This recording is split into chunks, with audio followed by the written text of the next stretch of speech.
नमस्कार, welcome to breaker. जैसा कि आप जानते हैं, मैं आपको मैथ और रीजनिंग के यूपी पुलिस कांस्टेबल से रिलेटेड पीवाई क्यूज करा रहा हूँ। ये सारे प्रीवियस ईयर क्वेश्चन हैं और इनमें कुछ एक्सपेक्टेड क्वेश्चन हैं जो आपको पेपर में देखने को मिलेंगे। यूपी पुलिस कांस्टेबल का एग्जाम मिड फरवरी में है और 17 और 18 तारीख को एग्जाम है। उसी के संदर्भ में मैं आपको ये सारी चीज़ें करा रहा हूँ। तो जब तक आपका पेपर नहीं होता, मैं आपको डेली प्रैक्टिस सेट प्रोवाइड कराने की कोशिश करूँगा। ये अब तक 18 मैंने प्रैक्टिस सेट करा दी हैं। सारे वीडियो आप प्लेलिस्ट में जाकर देख सकते हैं। ये 19वां वीडियो है। क्वेश्चन आपको सेम टू सेम तो नहीं मिलेगा, डिजिट इधर उधर हो सकती है, बशर्ते क्या है, बेस यही रहेगा। इसी बेसिस पे आपको क्वेश्चन जो है आपको देखने को मिलेंगे। तो शुरू करते हैं क्वेश्चन। पहला क्वेश्चन है, ए की आय 5%, बी की आय के 15% के बराबर है। देखिए, ए की आय का 5%, बी की आय का 10% के बराबर है। क्लियर? 15%। ठीक। बी की आय का 10% सी की आय के 20% के बराबर है। बी की आय का 10% सी की आय के 20% के बराबर है। 20%। ठीक। देखिए, यहां से ए रेशियो बी क्या निकलेगा, यहां से ए रेशियो बी निकलेगा 3:1। ए अपॉन बी, और 5 इधर जाएगा तो 5 से 5 कट गया। यहाँ बी रेशियो सी क्या निकलेगा, यहाँ निकलेगा 2:1। ठीक। चलिए, यानी कि मैं कह सकता हूँ कि ए बी सी का रेशियो जो होगा, तो ए का क्या है 3, बी का क्या है 1, और बी और सी का क्या है 2 और 1। तो क्या हो जाएगा 6:2:1। क्लियर? ये हो जाएगा। बोला क्या है, सी की आय 2000 है, तो ए और सी की आय का अंतर क्या है। ठीक। देखिए, सी की आय बोल रखा है 2000, सी की वैल्यू कितनी है 2000। बोल रहा है ए तथा सी की आय का अंतर क्या है। देखिए, ए और सी की पूछा है, तो एक की वैल्यू है 2000, इनका जो डिफरेंस है वो कितना है 5:, तो डिफरेंस ही तो पूछ रहा है ए और सी का। तो क्या हो जाएगा, 5 की वैल्यू क्या हो जाएगी, 5 इंटू 2000, कितना हो गया 10,000। क्लियर? समझ में आया कितना हो गया 10,000 रुपए। समझे? अगला क्वेश्चन देखते हैं। अगला क्वेश्चन है, किसी घनाभ के तलों के पृष्ठीय क्षेत्रफल पी क्यू आर है, उनका आयतन क्या होगा घनाभ का। ठीक है, तो पहले घनाभ बना लेते हैं। घनाभ कैसे होता है, थोड़ा घन से थोड़ा सा लंबा होता है, यानी कि इसकी जो कोर है वो आमने सामने की समान होती है, और तल भी आमने सामने के समान होते हैं। ये होता है घनाभ। तो घनाभ का जो आयतन होता है वो क्या होता है, एल बी एच, यानी कि लेंथ, ब्रेथ और हाइट। क्लियर? अब देख, उसने दे रखा है तल, सारे जो तल हैं वो है पी क्यू और R. Clear? P Q R. अब जो तल का क्षेत्रफल होता है वो क्या होता है, एल बी। तो एल बी क्या है, एक तो है पी, एक बी एच, बी एच क्या है क्यू, लंबाई गुणा चौड़ाई, एक तल की लंबाई जो क्षेत्रफल है, तल का क्षेत्रफल दे रखा है पी क्यू आर। जरूर नहीं एल बी ही हो सकता है बी एच हो कि पी, हमने तो माना है एल बी पी। लंबाई गुणा चौड़ाई, जो ये लंबाई है ये चौड़ाई है, तो इसका जो तल है, तल का क्षेत्रफल क्या हो जाएगा एल इंटू बी। आयत का क्षेत्रफल क्या होता है एल इंटू बी, वहीं से याद कर लो कि ये 2D एरिया है, इसका तल पूरा 3D है, तो तल का एरिया पी, एक का है क्यू और एक एच एल, ये है आर। क्लियर? अगर मैं इन तीनों का आपस में गुणा करूं तो क्या आएगा, L square B square H square बराबर पी क्यू आर, यही तो आएगा। ठीक। अब देखिए, तो एल बी एच हमें निकालना है, आयतन ही तो निकालना था। घनाभ का आयतन क्या होता है एल बी एच, यही हमें निकालना है। तो एल बी एच क्या हो गया, एल बी एच हो गया root of P Q R. Clear, समझ में आया? तो फॉर्मूले मेन चीज है, ये आपको याद होनी चाहिए। इसमें कोई ट्रिक नहीं है कि आप फॉर्मूले याद ना करें और ये सॉल्यूशन हो जाए। ठीक है, आगे देखते हैं। दिलीप एक ये नहीं है, अगला है पंचभुज के सभी अंतः कोणों का योग क्या होगा? पंचभुज आप जानते हैं, पंचभुज होता है, ठीक है, पॉलीगन है। पंचभुज के उसने पूछा है सभी कोणों का योग क्या होगा? पंचभुज का मतलब क्या है? सारी भुजाएं समान होंगी और 5 भुजाएं होंगी, ठीक है, यही होगा पंचभुज। अब इसमें ये पूछा है कि जो ये अंतः कोण है इनका योग क्या होगा? तो इसका फॉर्मूला क्या होता है? n-2 इंटू 180, यही होता है अंतः कोणों का योग। किसी भी पॉलीगन के, पॉलीगन मतलब समभुज के अंतः कोणों का योग, अंतः कोणों का योग क्या होता है? n-2 into 180। n क्या है? भुजाओं की संख्या, नंबर ऑफ साइड्स कितनी है इसमें? पंचभुज में कितनी होती है? 5 -2 इंटू 180। 5 - 2 कितने हुए? 3। 3 का गुणा करेंगे 180 में, कितना हो जाएगा? 540। क्लियर, समझ में आया? तो कितना हो गया? 540 डिग्री। आगे देखते हैं, बहुत ही अच्छा क्वेश्चन है, बहुत ही बेहतरीन क्वेश्चन है। 2 उम्मीदवारों के बीच हुए एक चुनाव में एक को कुल वैध मतों में से 72% मत प्राप्त हुए। कुल मतों में से 25% अवैध मत हैं। यदि कुल मत 8200 है तो अन्य उम्मीदवार को प्राप्त हुए वैध मतों की संख्या क्या है? ठीक, देखिए 100% जो है वोट वो कितने हैं? 8200 है। कितने हैं? यहाँ लिखता हूँ इधर। 100% जो वोट है वो कितने हैं? 8200। 8200। आप क्वेश्चन देखिए, सॉल्व कीजिए। 25% क्या है? अवैध है, इनवैलिड है, ठीक, इनवैलिड है 25%। तो 25% अवैध है, इसका मतलब 75% बचे वो क्या होंगे? वैध होंगे। तो 75%, 25 की 100 की वैल्यू ये है, तो एक की वैल्यू क्या हो जाएगी? 82। 1% की 82 और 25% की क्या हो जाएगी? कितनी हो जाएगी? सॉरी, 75% की 25%, 100% की है ये 8200। 75% की निकालनी है ना हमें, तभी तो वैध पता पड़ेगी। या 25% निकाल लो, तो 25% कितना हो गया? 2050, ठीक है, 25% हो गया 2050। तो बचे कितने? 75%, वो घटा देंगे इसमें से, 8200 में से घटा दो आप, तो 75% आ जाएंगे निकल के। जो 25% है वो कितना आया? 2050। कैसे आया? 25% इसका 1/4, तो इसका 1/4 करेंगे, 1/4 क्या निकल के आएगा? यही निकल के आएगा। क्लियर, अब देखिए घटाइए, 50 1 6 6150 आए। क्लियर, अब जो ये 6150 है इनमें से एक को मिले 72% और एक को फिर कितने मिलेंगे? 28%। क्लियर, समझ में आया? तो पूछ कर रहा है, जो जिसे मिले उसे तो पता करना नहीं है, पूछ कर रहा है अन्य उम्मीदवार को प्राप्त वैध मतों की संख्या क्या है जिसे जिसे जो वो हारा है। तो इसका मतलब इसका कितना परसेंट निकालना है? 6150 का 28%।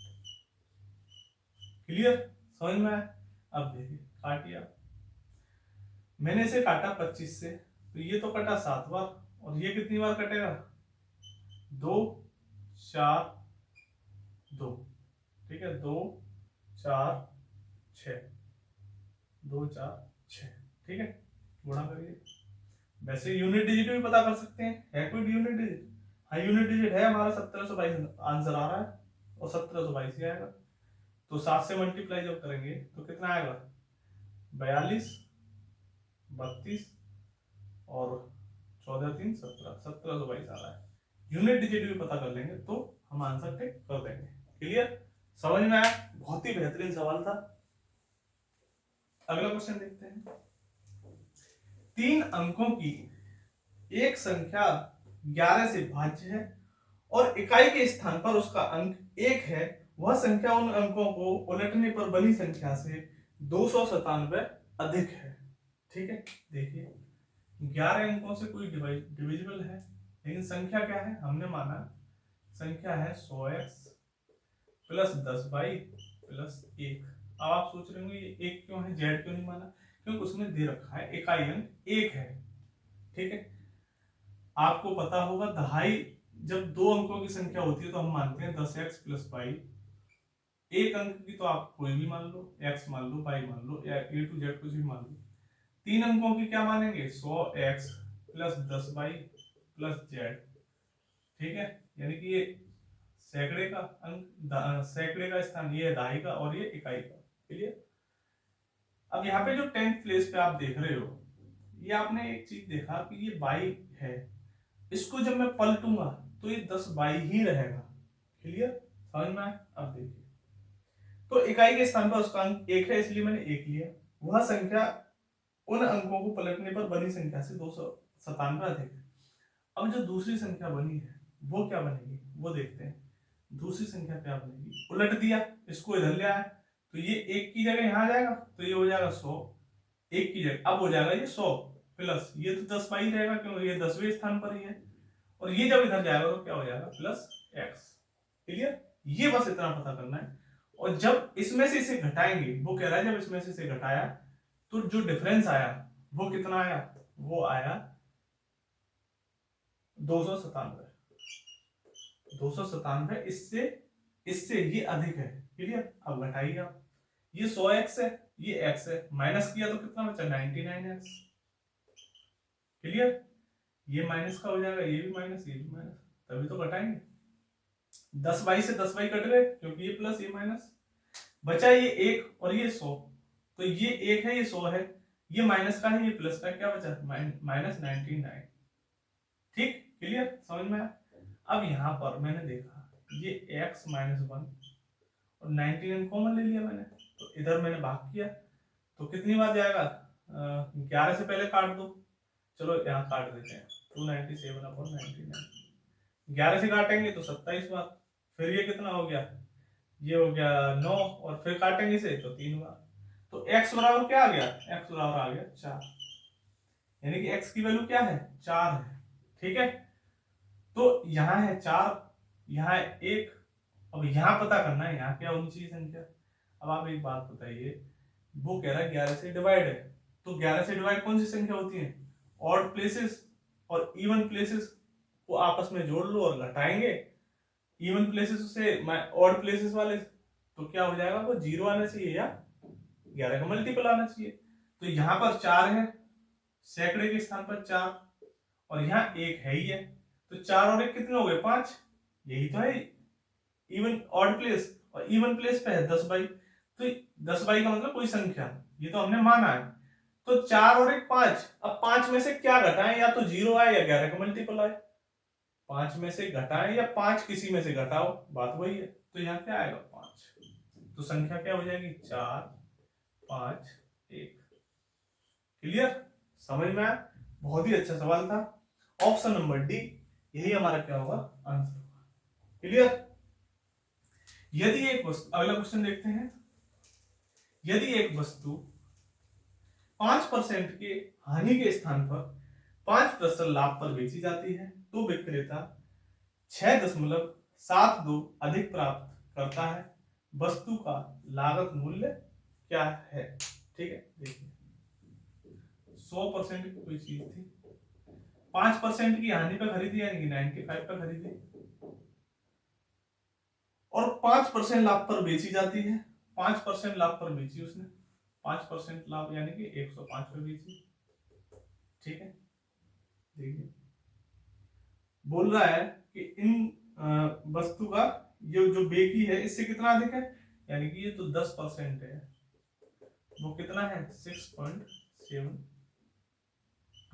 इतना अधिक है, तो 10% की वैल्यू ये 100% की पूछ रहा है कितनी है, 100% क्या हो जाएगा, दिस इंटू 10 गुणा 10 में कर देंगे, क्या हो जाएगा 67.2,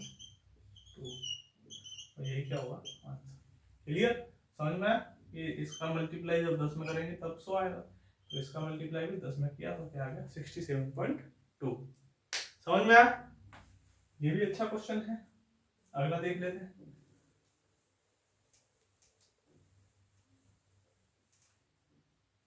अगला क्वेश्चन क्या है?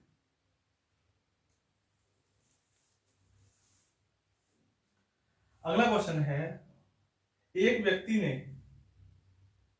अगला क्वेश्चन है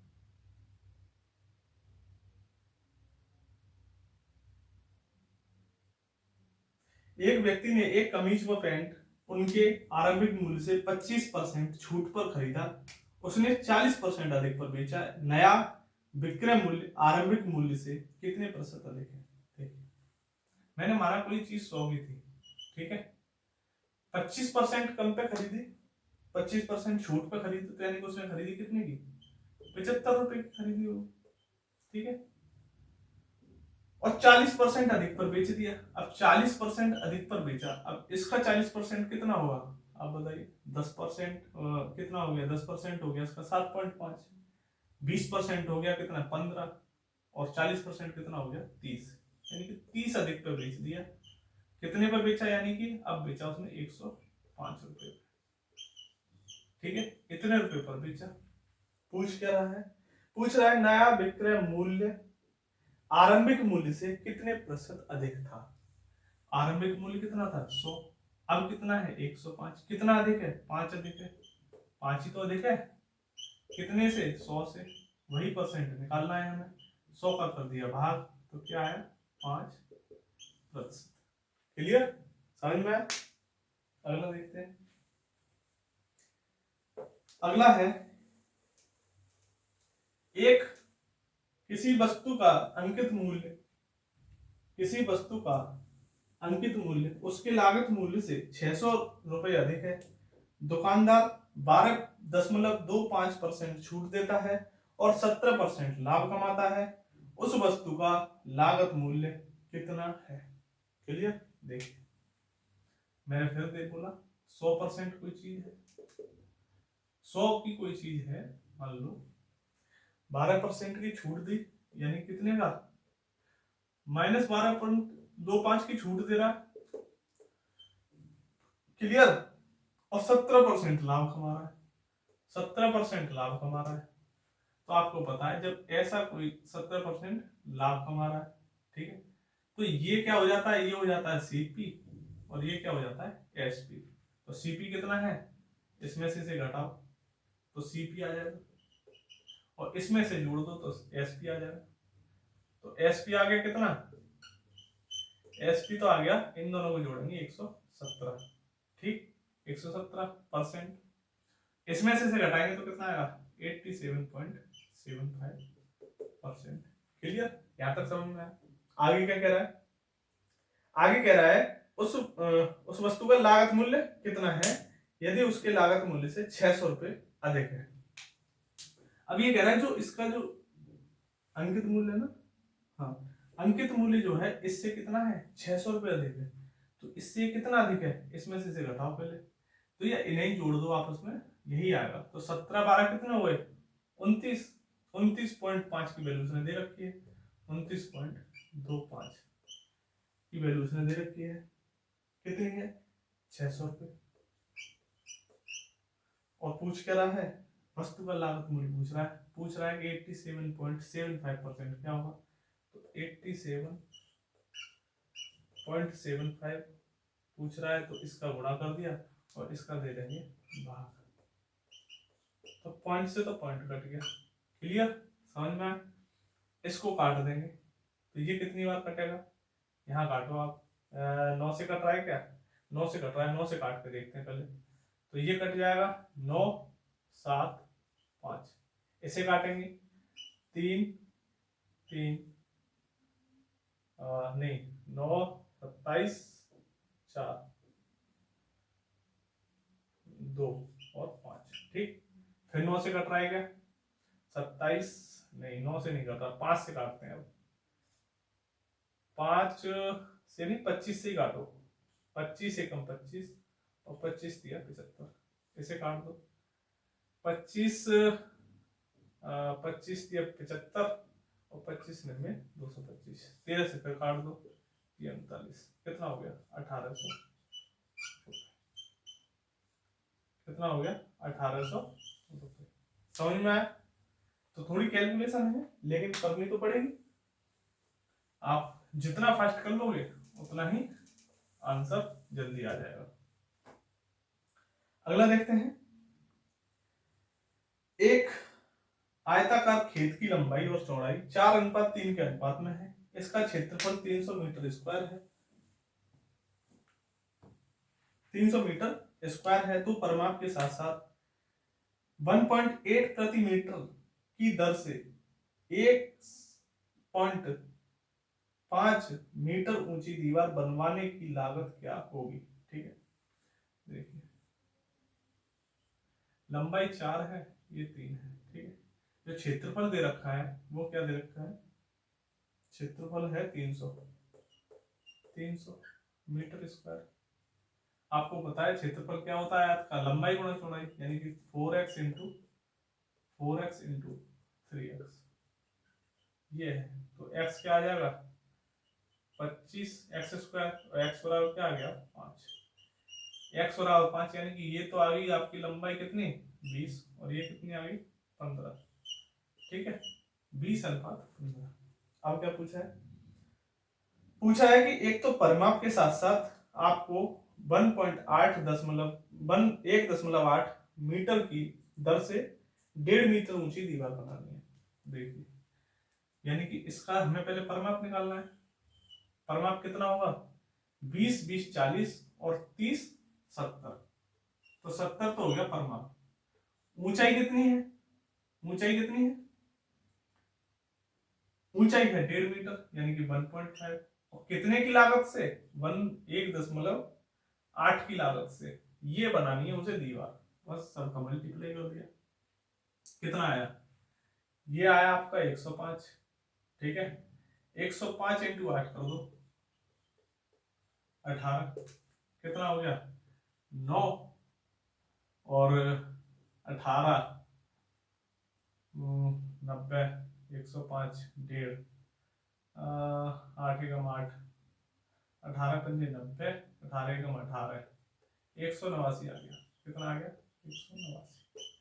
क्लियर? समझ में आया? तो ऑप्शन नंबर इसमें कौन सा है? Option number B.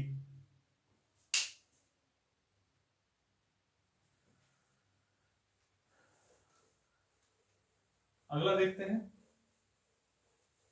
अगला है, एक क्रिकेट खिलाड़ी ने 20 पारियां पूरी की और उसने रनों का औसत उसके 44.5 है। उसने अपना औसत 45 तक पहुंचाने के लिए अगली पारी में कितने रन बनाए?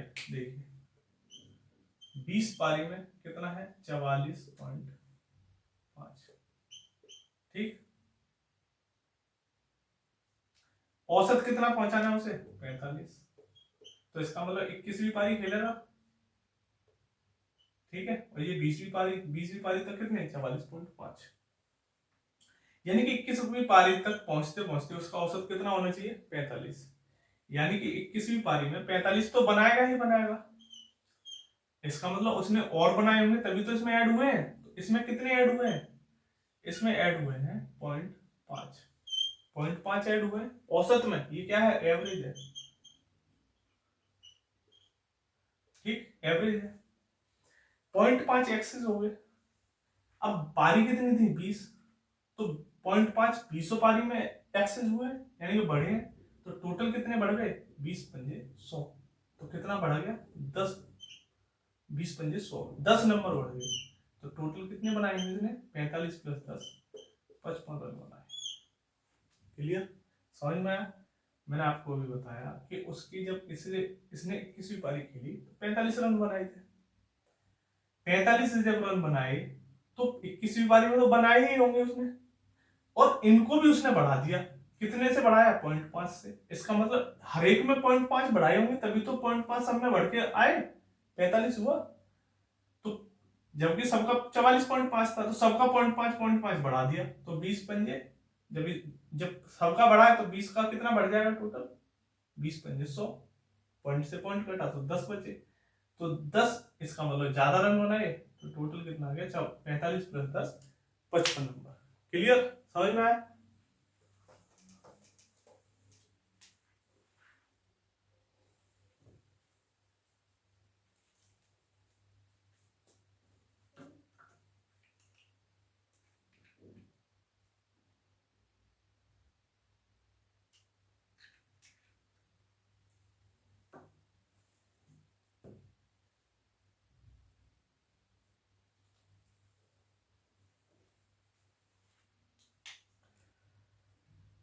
अगला क्वेश्चन देखते हैं। 1 रुपया 50 पैसे तथा 25 पैसे के सिक्कों के मूल्यों का योग 180 है, जो क्रम से 5:6:8 के अनुपात में है, तो 1 रुपए के कितने सिक्के हैं? देखिए 1 रुपया, 1 रुपया, 50 पैसे और 25 पैसे।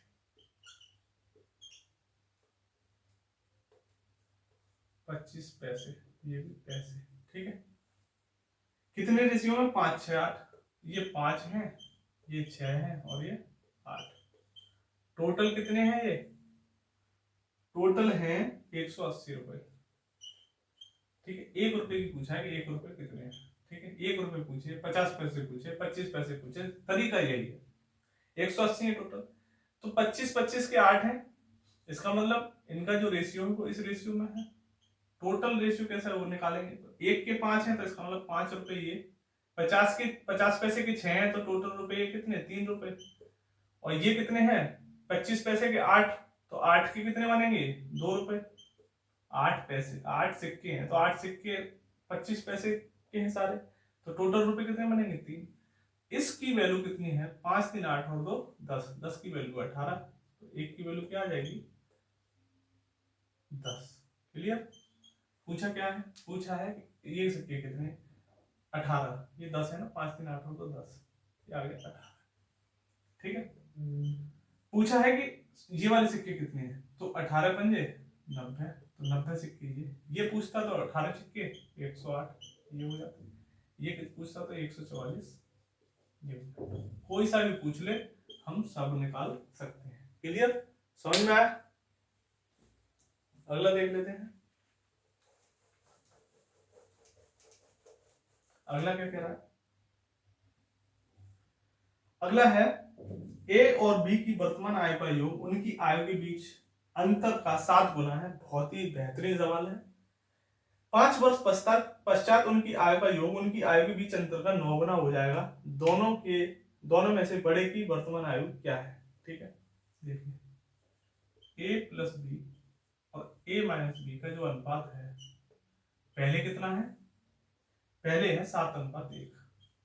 ठीक है, तो यहां से ए बी का निकल आएगा, तो ए बी का रेशियो क्या हो जाएगा?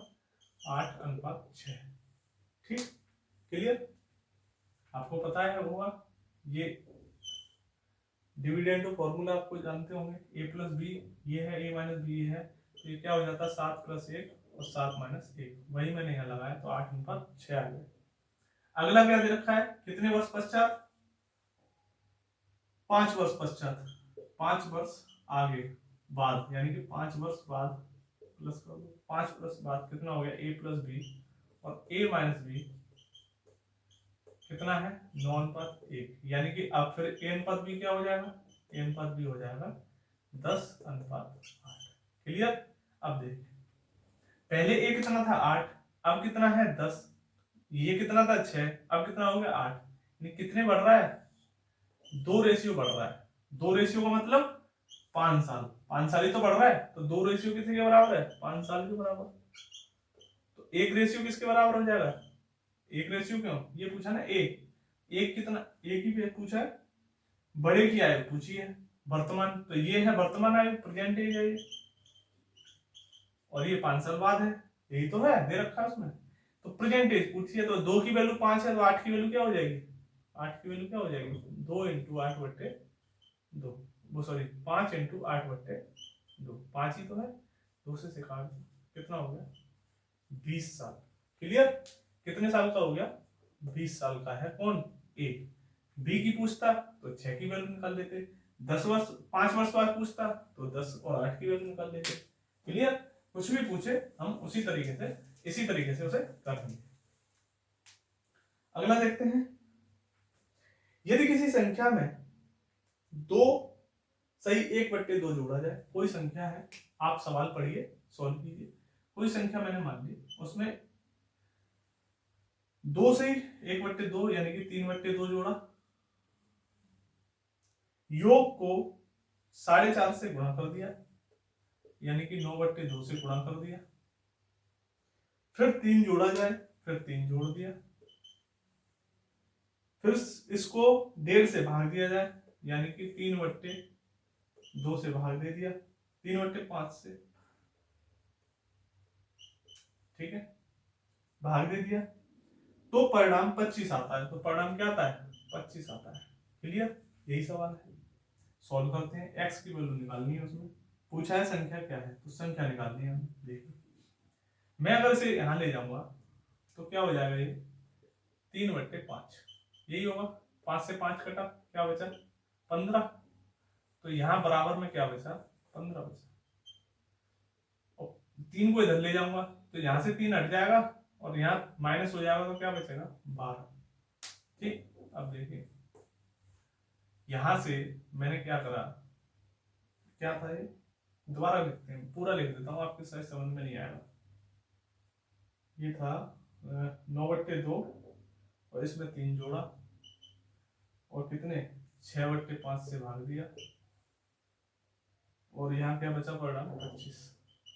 ठीक है, 6/5 था वो, 3/5 नहीं, वो क्योंकि हमने 1 से 1/2 नीचे 5 लिख दिया था, ये था। तो मैं यहाँ से इधर ले गया इसे, इसको क्रॉस मल्टीप्लाई किया तो ये हुआ 25 × 6/5, 5 से 5 घटा, तो यहाँ क्या बचा? 30। क्लियर? 30 बचा। अब 3 को मैं इधर ले जाऊंगा तो क्या बचेगा? यहाँ पे -3 यानी कि हो गया 27। तो इधर क्या बचा? x + 3/2 इंटू 9/2, यही तो है। 9 से काटेंगे 3 बार जाएगा और इधर क्रॉस मल्टीप्लाई करेंगे तो ये हो गया 6 और ये x + 3/2 और 3/2 इधर जाएगा तो -3/2, -3/2 होगा। तो ये 3/2 का मतलब क्या होता है?